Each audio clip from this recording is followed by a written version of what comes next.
Hello friends, welcome to my channel. আজকে আমি আপনাদের কুলেখাড়ার শাক রান্না করে দেখাবো।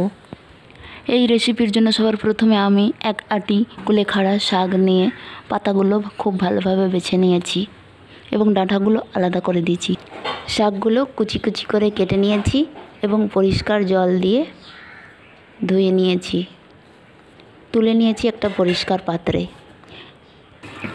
শাক রান্না করার জন্য নিয়েছি একটা কড়াই, দিয়ে দিয়েছি পরিমাণ মতো কাঁচা সরিষার তেল। তেলটা খুব ভালোভাবে গরম হয়ে গেছে। শাকগুলো সেদ্ধ করার জন্য কড়াইয়ের মাঝে দিয়ে দিয়েছি। এবারে পরিমাণ মতো লবণ হলুদও দিয়ে দিয়েছি। কিছু সময়ের জন্য ঢাকনা দিয়ে ঢেকে দিচ্ছি। শাকগুলো সেদ্ধ হয়ে গেছে। এবারে নিয়েছি একটা কড়াই, দিয়ে দিয়েছি পরিমাণ মতো তেল। তেলটা খুব ভালোভাবে গরম হয়ে গেছে। এবারে ফোড়নগুলো তেলের মধ্যে দিয়ে দিচ্ছি।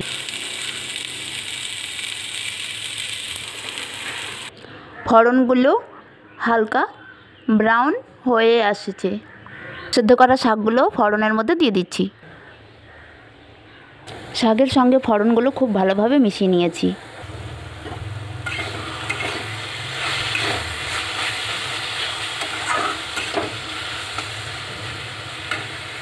শাকগুলো পারফেক্টভাবে ফ্রাই করা হয়ে গেছে। এবারে ঢেলে নিচ্ছি অন্য আর এক পাত্রে।